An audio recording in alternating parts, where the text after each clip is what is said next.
Waalaikumsalam. Innal hamdalillah nahmaduhu wa nasta'inuhu wa nastaghfiruh wa na'udzu billahi min shururi anfusina wa min sayyiati a'malina may yahdihillahu fala mudilla lahu wa man yudlilhu fala hadiya lahu. Ashhadu an la ilaha illallah wahdahu la sharika lahu wa ashhadu anna Muhammadan abduhu wa rasuluh. Allahumma salli ala Muhammad wa ala alihi wa ashabihi wa man tabi'ahum bi ihsan ila yaumiddin. Qala Allah ta'ala fi kitabihi al-karim, ya ayyuhalladzina amanu taqullaha haqqa tuqatih wa la tamutunna illa wa antum muslimun.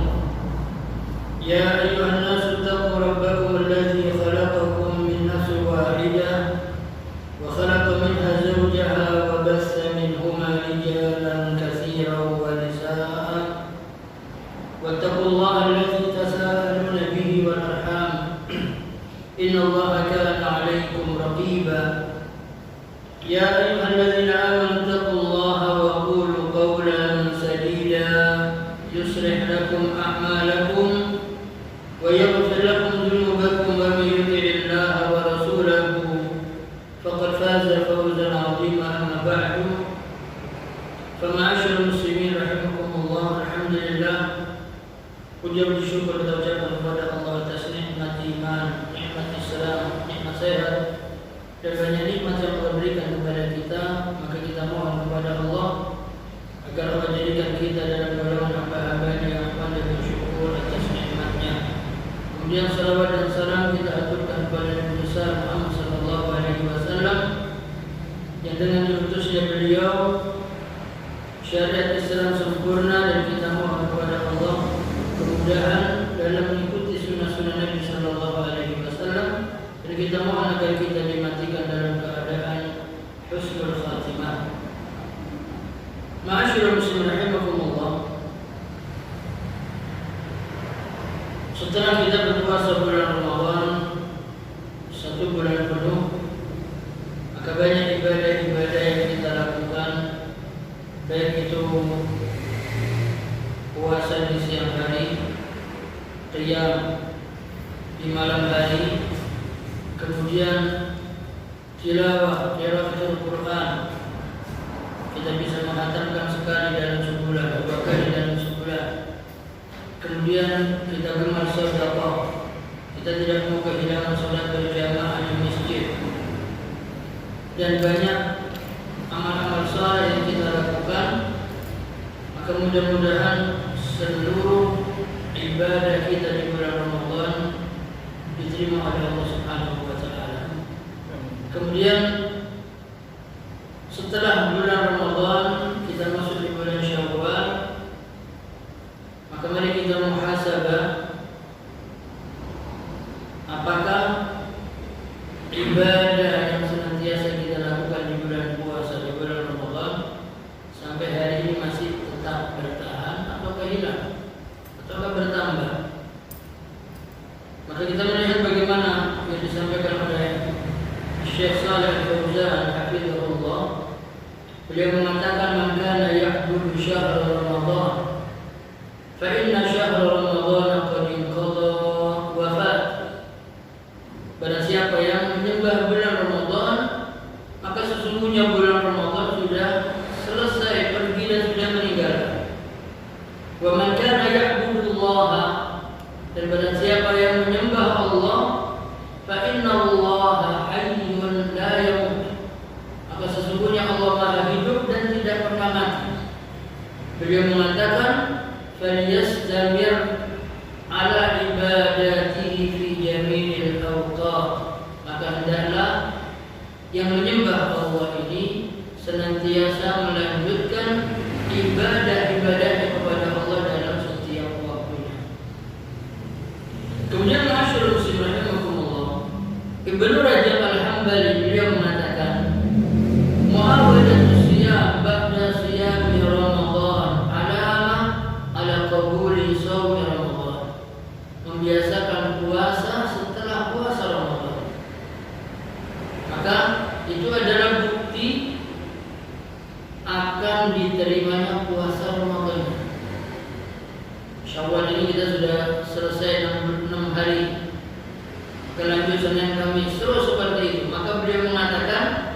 membiasakan puasa setelah bulan Ramadan itu adalah alamat tanda bahwasanya puasa Ramadannya diterima. Fa inna Allah idza taqabbala amala 'abdin, maka sesungguhnya Allah, jika Allah menerima amal seorang hamba, waffaqahu li'amalin salihin ba'dahu, maka Allah memberikan taufik kepadanya untuk melakukan amal soleh setelah amal soleh yang sudah dia kerjakan. Jadi tidak berhenti setelah selesai hatam Quran dia sudah berhenti, tidak. Maka Ibnu Rajab mengatakan tanda amal solehnya Allah terima, maka dia lanjutkan dengan amal soleh lagi, terus tidak putus. Dan maka Syurah Muslim rahimahumullah, maka di antara bentuk husnul khatimah adalah ketika Allah ista'mal mempekerjakan hamba. Artinya apa? Allah memberikan taufik kepada hamba ini untuk beramal soleh sampai ajal datang menjemputnya. Makanya yang kita harapkan, kita semua termasuk orang-orang yang terus Allah bimbing kita dalam beramal soleh sampai ajal datang menjemput kita. Kemudian Masyaallah muslim rahimahumullah, Abdul Razzaq Al-Badr beliau mengatakan lisyaitani hajmatun syarisah ba'da Ramadan.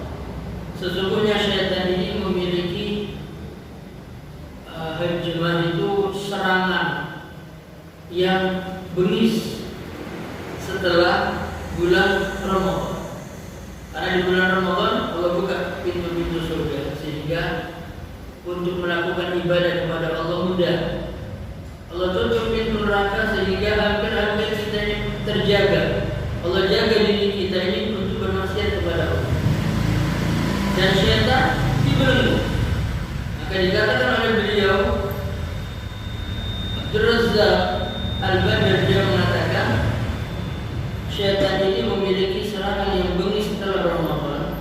Fahdar, maka hati-hatilah dengan syaitan.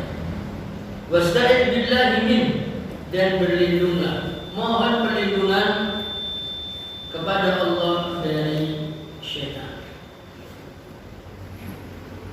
Di waktu yang lain kita sampaikan bahwasanya Allah katakan dalam Al-Quran, inna kaida syaitani kana dha'ifa. Sesungguhnya tipu daya syaitan ini lemah, tapi ulet, tekun, dan tidak pernah membiarkan hamba-hamba Allah ini mendapatkan pahala dari apa yang mereka kerjakan. Menghalang-halangi, mau infak, nanti dibisikkan, kamu masih butuh untuk anak. Terus berhasil lewat istri. Buat apa bantu orang? Wis cukup. Kan kemarin sudah ngasih, masa mau ngasih lagi. Lewat, apa lagi? Terus berjalan dia melakukan amal soleh terus sampai akhirnya syaitan mencari celah dalam ibadah ini. Terkadang orang bangga dengan ibadahnya. Alhamdulillah saya sudah bisa begini, alhamdulillah saya sudah bisa ini, sudah bisa itu. Yang pada akhirnya nanti syaitan menjadikan dirinya ini berbangga karena orang memuji dirinya, dia ahli ibadah, dia ahli sedekah, dia ahli taat. Supaya apa? Supaya nanti orang ini terkena bujuk rayu syaitan dengan cara dia ini merasa lebih dari orang lain. Saya lebih alim dari fulan, saya lebih takut kepada Allah daripada fulan. Kalau saya dengar azan lari sementara fulan yang mending saya, dan seterusnya. Ini mulai masuk perangkap syaitan. Maka syaitan mengatakan kalau sudah orang terkena atau terjerumus dalam hal ini, bangga dengan dirinya, bangga dengan ibadahnya, menganggap orang lain lebih rendah dari dia, maka setelah itu syaitan akan berhenti tidak menggoda lagi. Kenapa? Sudah masuk perangkap. Orang kalau merasa dirinya lebih hebat dari orang lain, dia tidak merasa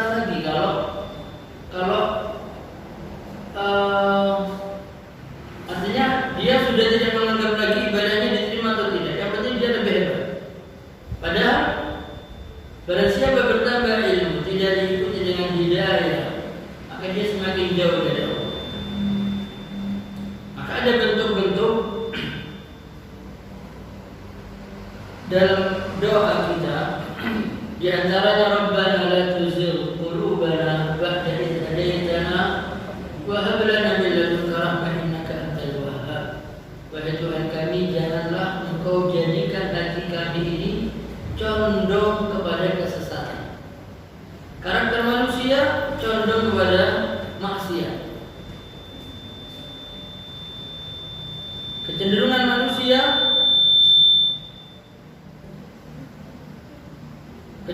manusia ini adalah condong, walaupun dia sudah tobat, keinginan untuk berbuat lagi ada. Maka dalam kondisi seorang ingin meniatkan sesuatu yang buruk, maka Allah belum mencatat dia melakukan perbuatan dosa sampai dia benar-benar mengerjakan apa yang dia niatkan untuk berbuat buruk, baru dicatat satu keburukan. Tapi ketika dia batalkan, tidak jadi melakukan niatnya tadi, dia batalkan, sudah dosa, maka dicatat oleh Allah satu pahala sempurna. Maka ma'asyiral muslimin, manusia itu kecenderungannya adalah berbuat maksiat. Allah Subhanahu wa taala dalam diskusi Allah sebutkan, ya ibadi kullukum dhal illa man hadaytu. Wahai hamba-hambaku, setiap kalian tersesat. Yang mengatakan Allah dalam diskusi, kecuali yang aku berikan hidayah kepadanya. Fastahduni ahdikum, maka mintalah hidayah kepadaku, pasti aku akan beri.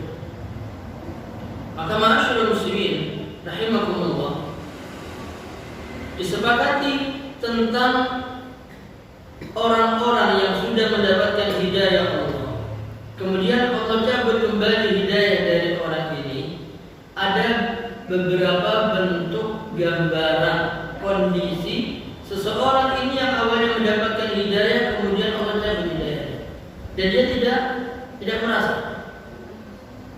Yang pertama, ma'asyiral muslimin, ketika seseorang yang awalnya jauh dari syariat Islam, jauh dari menjalankan hukum-hukum Allah, tidak datang ke masjid, tidak mau membantu orang, sampai akhirnya Allah berikan hidayah kepadanya, baik melalui anaknya, melalui saudaranya, melalui kawannya. Ayo ke masjid, ayo kita mendengarkan kajian dan seterusnya. Yang awalnya berat, Allah mudahkan kita semua masuk ke masjid 5 waktu, sholat qabliyah, zikir dan seterusnya. Kemudian yang awalnya hadir ke majelis taklim itu tidak enak sama kawan, akhirnya terpanggil. Kalau datang itu ada yang kurang. Ini Allah berikan hidayah kepada kita semua. Dan gambaran orang ini nanti hidayahnya Allah cabut adalah satu di antaranya, pertama, dia akan merasa orang lain di bawah. Ini bisa dalam bentuk hidayah Allah ambil kembali dari orang. Tidak pandang bulu bahwa orang ini banyak baca, orang ini banyak ngaji.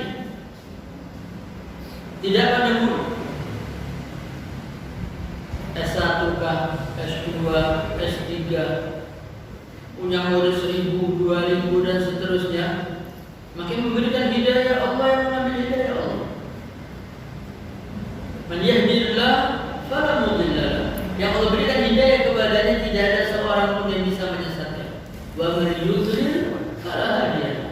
Dan yang Allah sesatkan orang tersebut, maka tidak ada satu pun yang bisa memberikan hidayah kepada Allah Subhanahu, kepada orang ini selain Allah Subhanahu wa taala. Maka ma'asyiral muslimin, yang kedua gambarannya adalah hobi mendebat.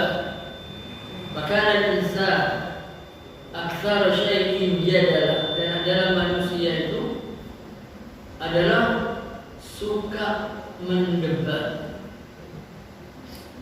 Sehingga Nabi sallallahu alaihi wasallam menyebutkan bahwasanya Nabi adalah za'im fi rabatil jannah liman taraka al-miraq wa in kana muhiqqa. Apa kata Nabi sallallahu alaihi wasallam? Aku adalah pemimpin di satu rumah di surga bagi seseorang yang dia menahan diri dari perdebatan walaupun dia dalam keadaan benar. Karena tidak semuanya harus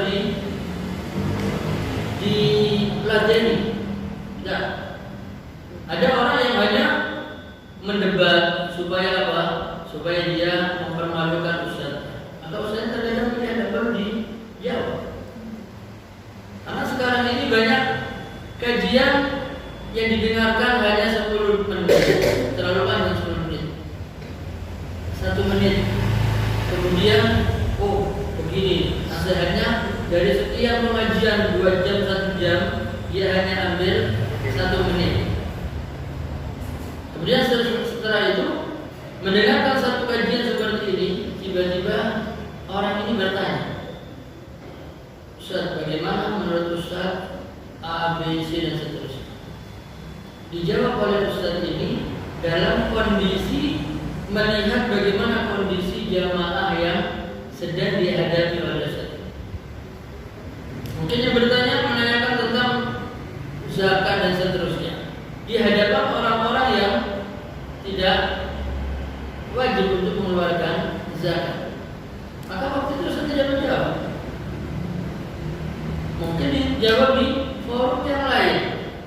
Dijawab dengan memberikan semangat kepada orang-orang ini, ayo kita bekerja supaya mampu, supaya ini nanti kalau kita mampu baru kita bisa mengeluarkan zakat. Subhanallah, begitu selesai, ini contoh kecil. Begitu selesai salat Isya, kemudian yang penanya ini mendatangi Ustaz tersebut. Ustaz, jawabannya Ustaz tidak sama dengan Ustaz yang ada di YouTube. Ya salam. Dijawab oleh Ustaz ini, oh iya, memang tidak sama. Karena di YouTube itu menjawab di forum jamaah yang sudah memang mereka ini sudah mumpuni untuk dijawab dengan jawaban itu. Kemudian kata Ustaz ini, dan sementara saya menjawab pertanyaan dan penanyanya adalah Anda. Itu balik aja, saya menjawab sesuai dengan kapasitas Anda bertanya. Maka itu Nabi pun Sallallahu Alaihi Wasallam ditanya dengan satu permasalahan, beliau tidak sekaligus jawabannya sama, serentak tidak. Melihat bagaimana kondisi orang yang sedang bertanya, atau seperti halnya yang kita tahu ada seorang badui yang ke masjid kemudian kencing dan kencing di dalam masjid. Sahabat melihat, teriak-teriak, dilarang oleh Nabi, biarkan sampai selesai. Nanti kalau sudah selesai, kata Nabi, silakan kamu membersihkan najis dan aku akan membersihkan apa yang ada dalam hatinya. Apakah Nabi marah? Betul, kencing najis, tempatnya bukan di masjid kencingnya. Tapi Nabi tahu ini orang tidak mengerti dan tidak mengetahui. Begitu selesai, sahabat membersihkan najis tempat kencingnya dan Nabi mengajarkan kepada orang Badui ini Islam dan syariat Islam. Maka dengan jawaban Nabi Sallallahu Alaihi Wasallam, maka orang itu bersyahadat. Maka perintah Allah udkhulu fis silmi kaffah. Kalau sudah masuk Islam, kita ini baru terkena perintah A, B, C dan seterusnya. Orang-orang yang belum masuk Islam tidak ada kewajiban puasa karena diperintahkan orang yang beriman. Yang belum masuk Islam tidak ada perintah ini semua. Sampai larangan pun ketika orang Allah katakan la tasubbul ladzina yad'una min dunillah, dan jangan kalian mencela orang-orang yang menyembah selain Allah. Jangan kamu cela. Tidak boleh mencela. Maka mungkin terkadang orang yang baru ini tadi melihat orang-orang yang menyembah selain Allah kemudian mengatakan bla bla dan seterusnya. Apa? Kenapa Allah larang? Jangan kalian mencela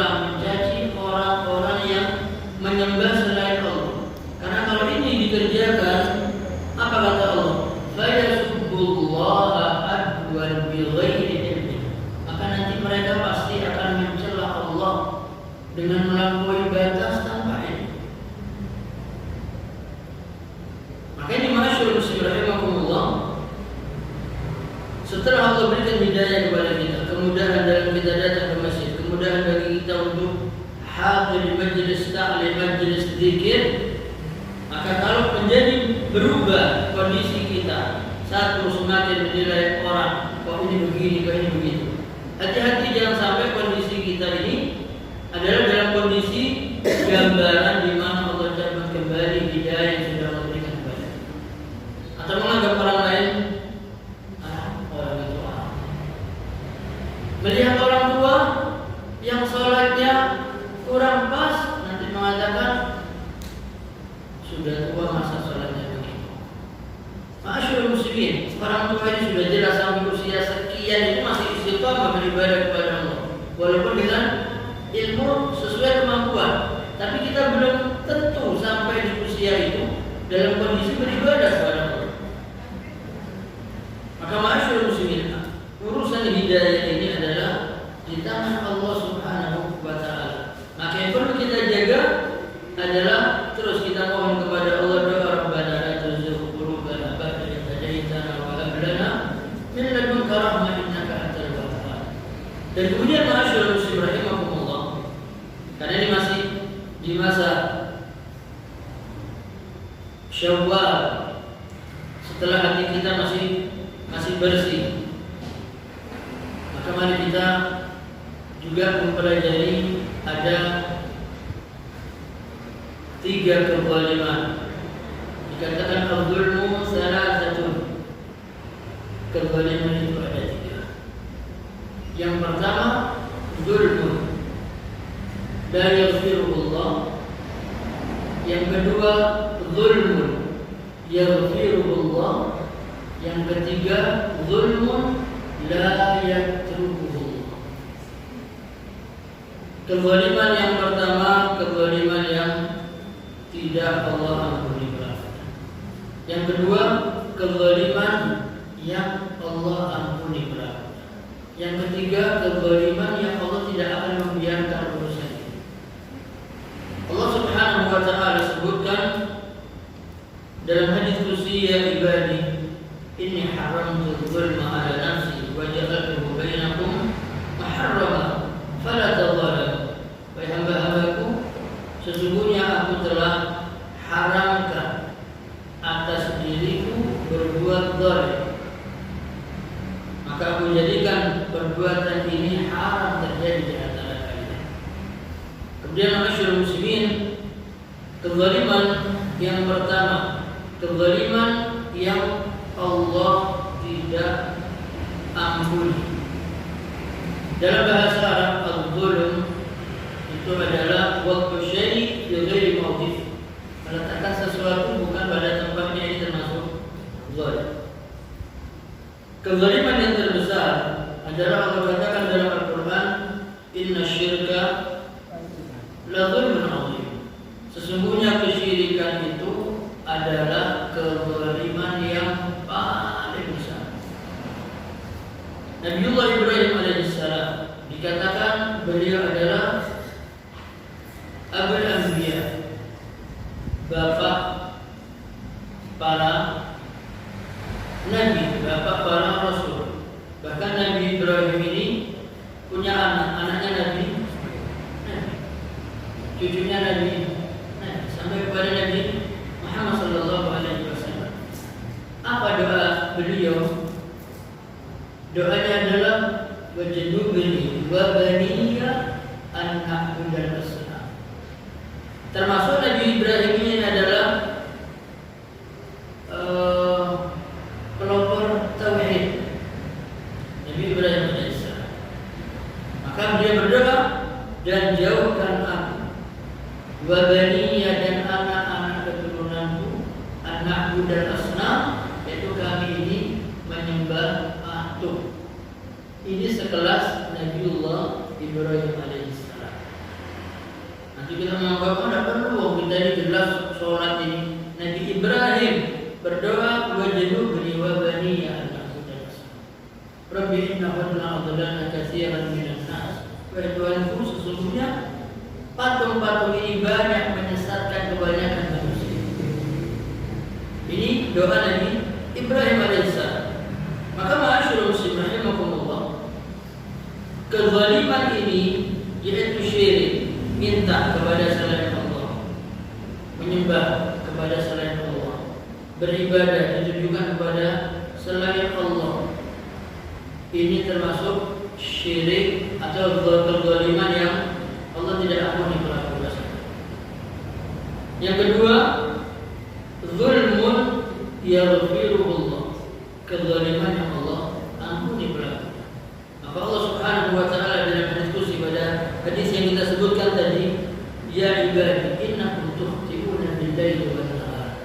Wahai hamba-hambaku, sesungguhnya kalian ini banyak melakukan perbuatan dosa di siang dan di malam hari, dan aku mengampuni dosa seluruhnya. Maka kata Allah, maka mohonlah ampun kepadaku, pasti aku akan berikan ampunan. Pasti aku akan berikan ampunan. Maka ma'asyiral muslimin, dalam hadis yang lain, hadis yang lain Allah katakan, wahai hamba, sebesar apapun dosa yang kamu lakukan, kamu datang kepadaku dalam keadaan kau tidak menyekutukan aku dengan apapun, dan kau mohon ampun kepadaku, maka aku akan ampuni dosamu. Sebanyak apapun aku tidak menjawab. Maka ma'asyiral muslimin rahimakumullah, kemudian muncul ada dua orang. Yang satu hamba Allah, ahli ibadah, ahli salat, ahli sedekah, kemudian umrah berkali-kali, mengaji, mengajar dan seterusnya. Kemudian na'udzubillah, hamba ini meninggal dalam keadaan dia sedang bermaksiat kepada. Pertanyaannya, meninggalnya husnul khatimah, su'ul khatimah?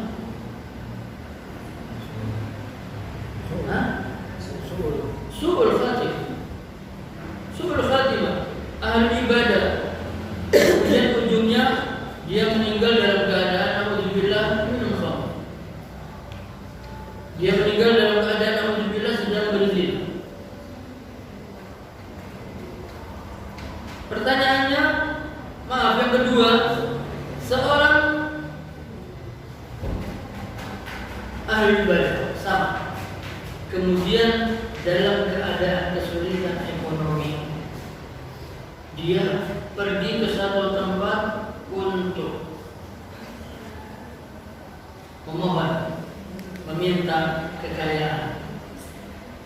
Syaratnya harus menyembelih sembelihan begini ditujukan ke tempat tertentu, nanti akan mendapatkan kekayaan.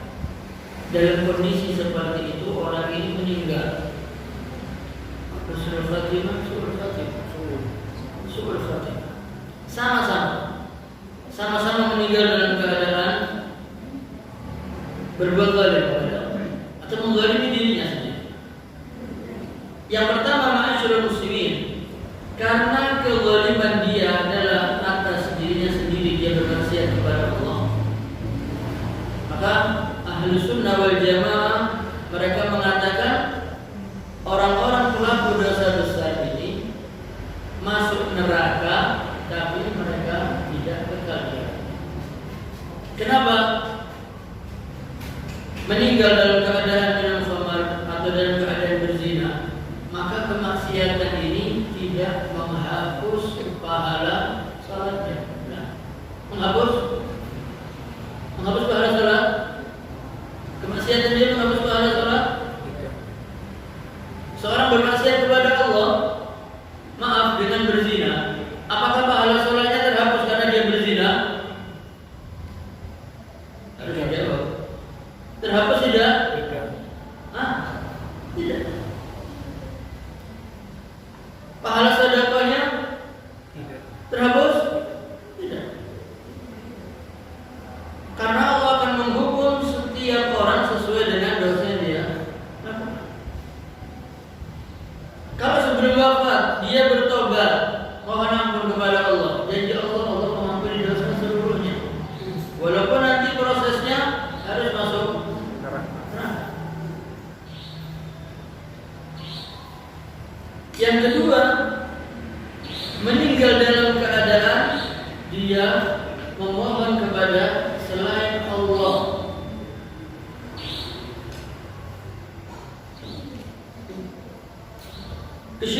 dia menghapus pahala sholatnya,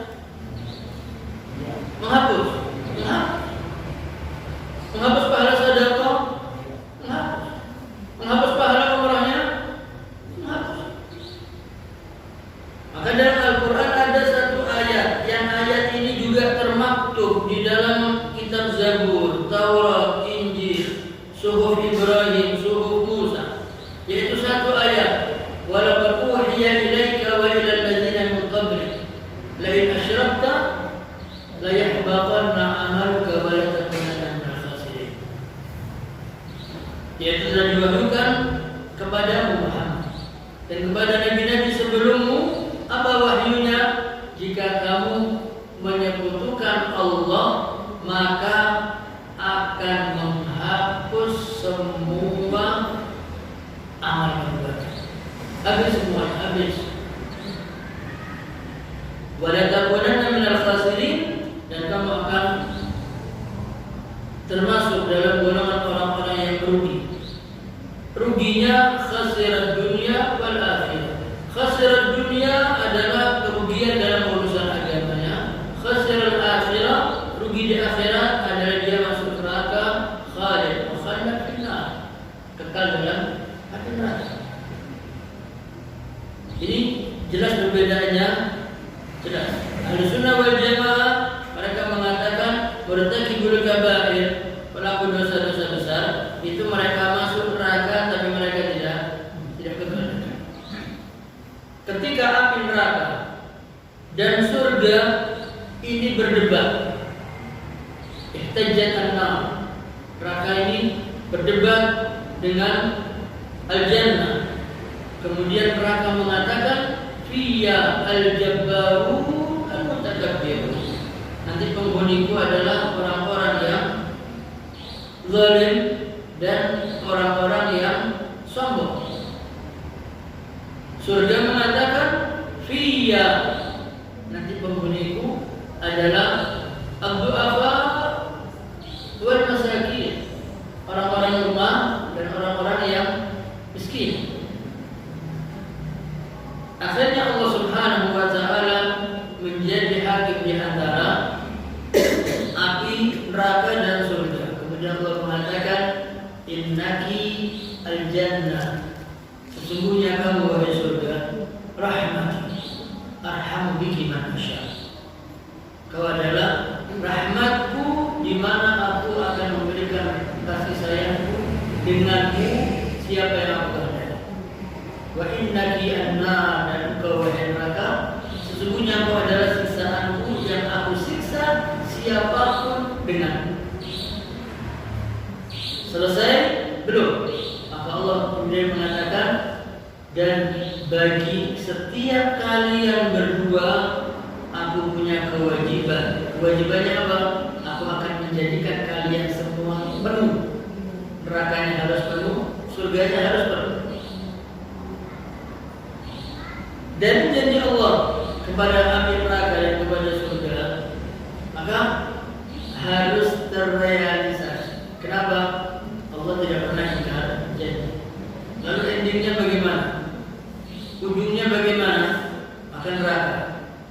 Ketika Allah Subhanahu wa taala memasukkan penghuni neraka ke dalam api neraka, Allah katakan yauma naqulu li jahannam hal imtalat. Pada hari di mana kami mengatakan kepada neraka jahanam, apakah kamu sudah terisi penuh? Apa kata neraka jahanam? Hal min mazid, ada tambahan. Setiap dimasukkan lagi, Allah tanya sudah penuh? Neraka mengatakan hal min mazid, ada tambahan lagi ya Allah, masih butuh tambahan. Padahal kita sudah sampaikan hadis Nabi berkenaan dengan Allah besarkan penghuni neraka ini, saking besarnya sampai gigi taringnya sebesar gunung Uhud. Penghuni neraka ini gigi taringnya sebesar gunung Uhud. Kalau giginya segini bagaimana yang punya gigi ini? Dan kita duduk hanya butuh 60 kali 60 cm. Penghuni neraka butuh untuk satu tempat itu sebesar sejauh Mekah Madinah.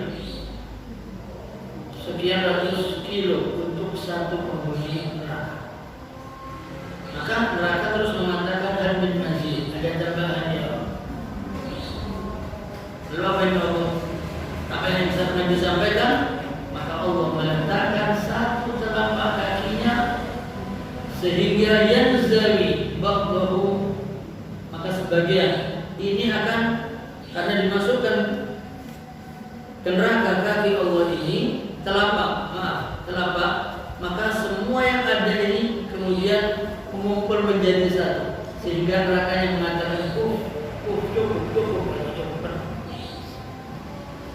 Kemudian masyarakat muslimin, bagaimana dengan surga? Allah katakan jannah arduhas samawati wal ardh, luasnya seluas langit dan bumi.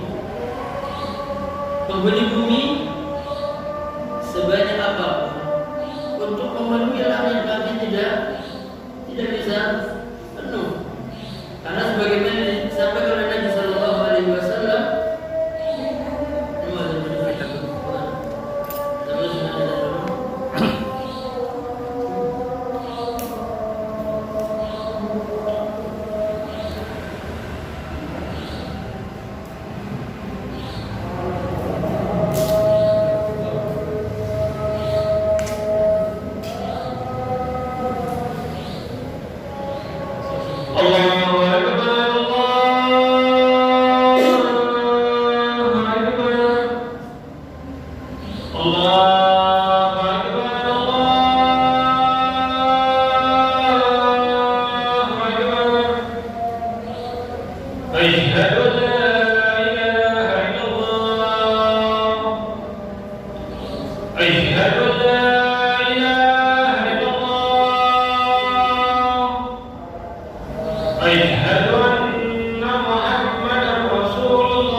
kemudian Allah Subhanahu wa taala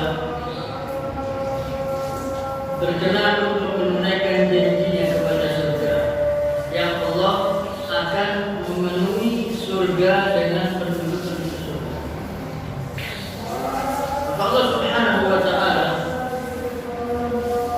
di antaranya Allah menciptakan aqwam, yaitu kaum-kaum yang nanti mereka akan dimasukkan ke dalam surga.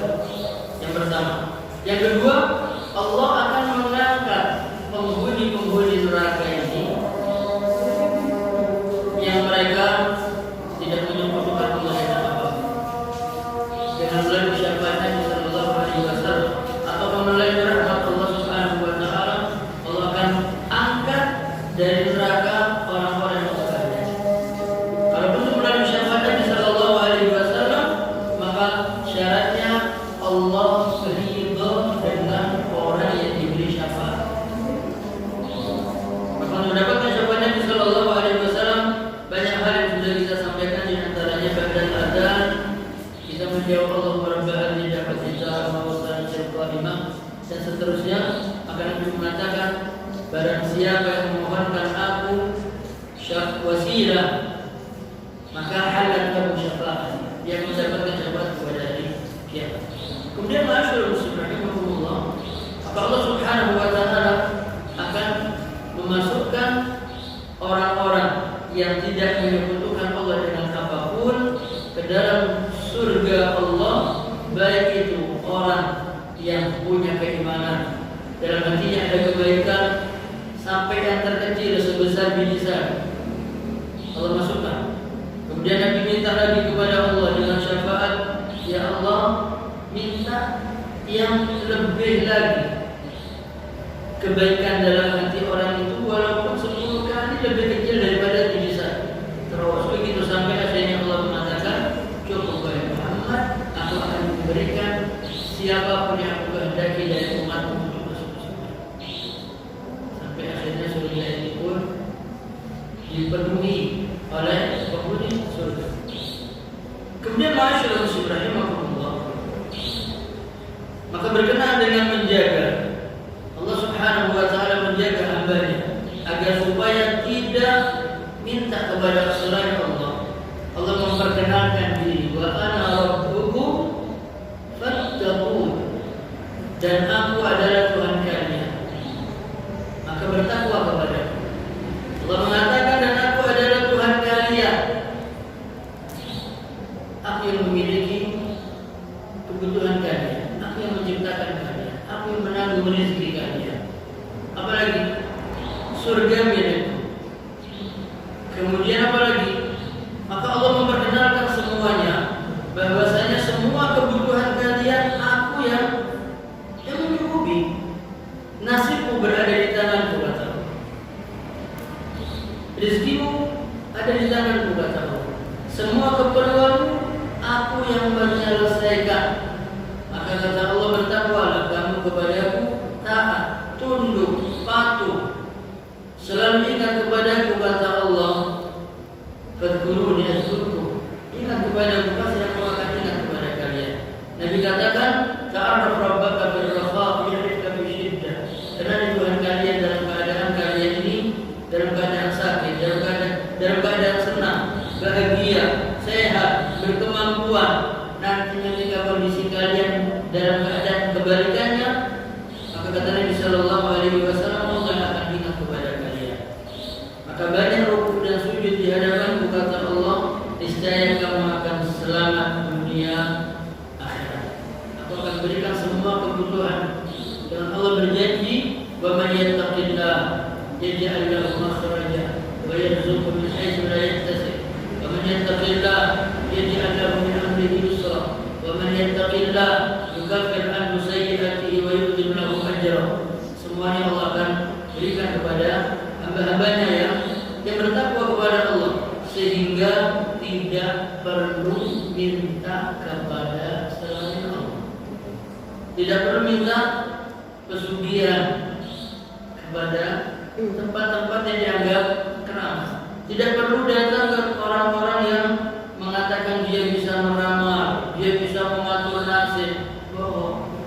Karena orang yang didatangi juga butuh mahar, butuh bayaran. Ada yang gratis? Tak ada yang gratis. Mahal. Syaratnya cari minyak pun yang harganya 5.000 dibilang 2 juta. Ini bagus minyaknya. Datang ke toko fulan, ini harganya sampai 2 juta. Kata yang punya toko itu barangnya cuma harga 300.000. Jadi terima 200 juta. Setelah sudah dibayar 200 juta, datang ini orang ke toko yang bersangkutan. Ada nggak orang yang beli di sini? Harganya berapa? 300. Maka dia bayarnya 2 juta sini sisa. Banyak cara masyarakat muslimin. Mereka pun juga cari kekayaan dari orang-orang yang butuh. Maka minta kepada Allah yang tidak butuh dengan sesuatu. Allah tidak butuh kepada kita. Maka minta kepada Allah, Allah akan penuhi. Kemudian masyarakat muslimin rahimakumullah.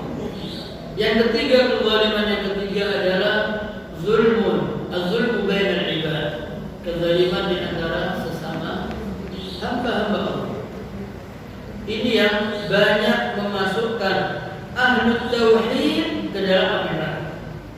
Ahlul ibadah, ahlul salat, haji, umrah, sedekah, bantu orang banyak dan seterusnya. Maka Nabi mengatakan, atadruna manil muflis. Tahukah kalian siapa orang yang pailit, yang bangkrut? Sahabat mengatakan, menjawab, yaitu orang yang punya dirham dan punya dinar di antara kami, ya Rasulullah. Maka Nabi mengatakan, bukan. Orang pailit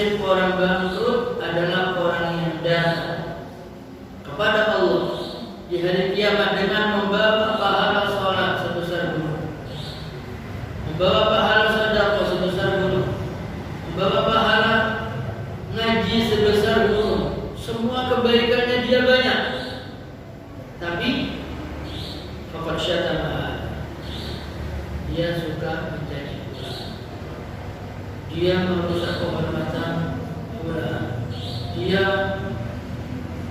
menghina fulan, dia terus pokoknya berurusan dengan hamba-hamba Allah. Maka setelah itu Allah Subhanahu wa taala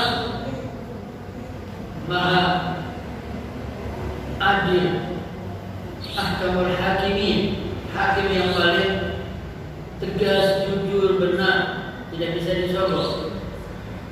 Maka Allah Subhanahu wa taala mendatangkan setiap orang untuk menyelesaikan urusannya di hari.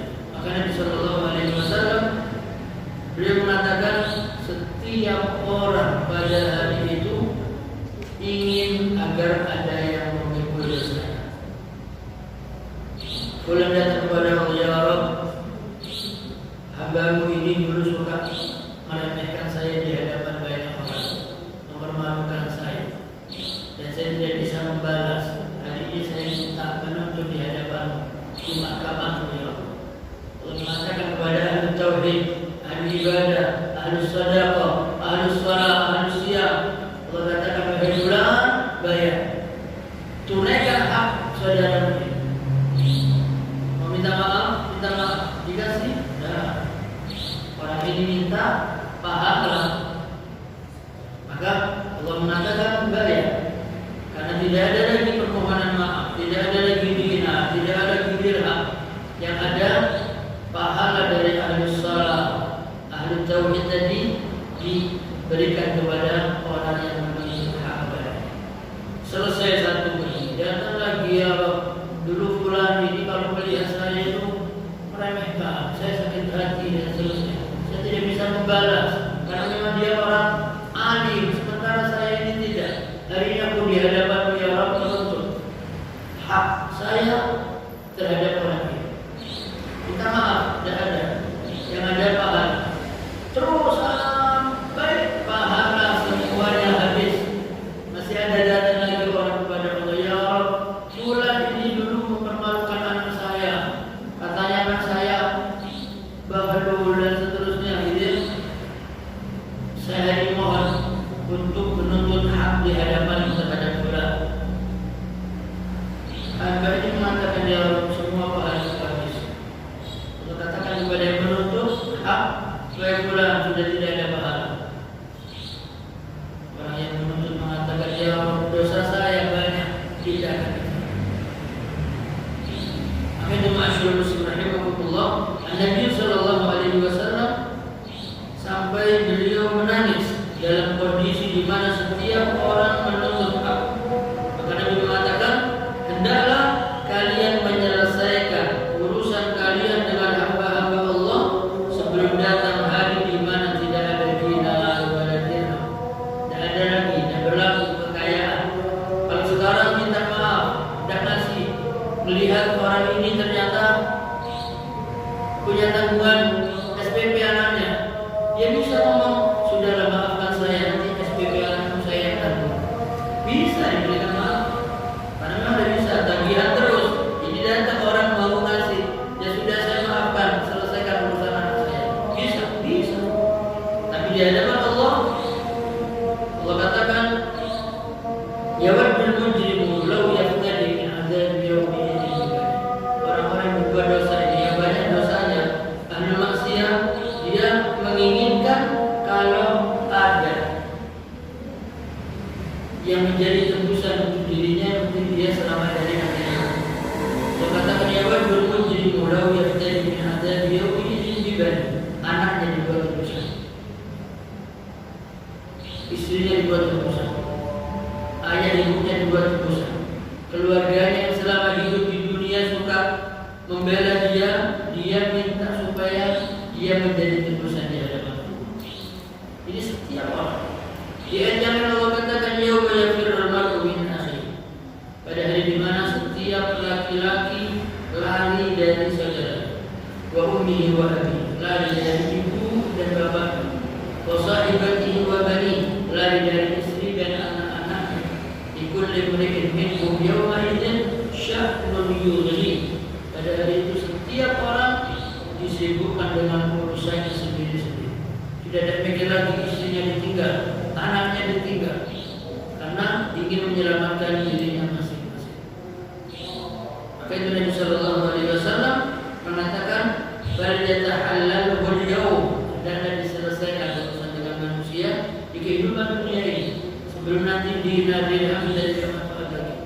Kemudian masyarakat muslimin, Allah Subhanahu Wa Taala memberikan kemudahan bagi kita semua untuk menjauhkan diri dari kezaliman ini, dari kezaliman yang pertama dan yang ketiga, yaitu kezaliman dengan melakukan kesyirikan kepada Allah Alhamdulillah, dan kezaliman terhadap hamba-hamba Allah Subhanahu Wa Taala. Dan kita senantiasa mohon kepada Allah, ya Allah jaga kami, berlindung kepadamu ya Allah dari kesombongan, kami berlindung kepadamu ya Allah dari riya, kami berlindung kepadamu ya Allah dari kami menyembah dan beribadah kepada selain-Mu. Kami mohon kepadamu ya Allah dari kami ini memohon kepada selain Engkau ya Allah. Allahumma shalli ala Muhammad wa ala ali Muhammad kama shallaita ala Ibrahim wa ala ali Ibrahim innaka Hamidum Majid. Alhamdulillahirabbil alamin. Hamdan yuwafi ni'amahu wa yukafi mazidah. Ya Rabbana lakal hamdu wa lakal syukru kama yanbaghi li jalali wajhika al-karim wa 'azimi sultanik.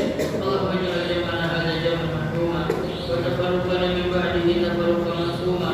Allahumma la taj'al lana fi masjidina hadha dhanban illa ghafarta wa la hamman illa farajta wa la 'aiban illa satarta wa la maridan illa shafaita wa la haqiman illa razaqta wa la 'azzaban illa zawwajta wa la faqiran illa aghnayta wa la su'alan illa a'tayta wa la 'asiran illa yassarta wa la daynan illa qadayta wa la hajatan min hawaij ad-dunya wal akhirah illa qadaytaha wa yassartaha bi rahmatika ya arhamar rahimin. Allahumma inna na'udzu bika min an nushrika bika shay'an na'lamu wa nastaghfiruka lima la na'lamu. Allahumma anta rabbuna la ilaha illa anta subhanak inna kunna minadh dhalimin. Rabbana zalamna anfusana wa in lam taghfir lana wa tarhamna lanakunanna minal khasirin. Rabbana taqabbal minna innaka antas samiul alim wa tub alaina innaka antat tawwabur rahim. Wa sallallahu ala sayyidina Muhammadin wa ala alihi wa sahbihi wa sallam. Wa akhiru da'wana alhamdulillahi rabbil alamin. Subhanakallahumma wa bihamdika asyhadu an la ilaha illa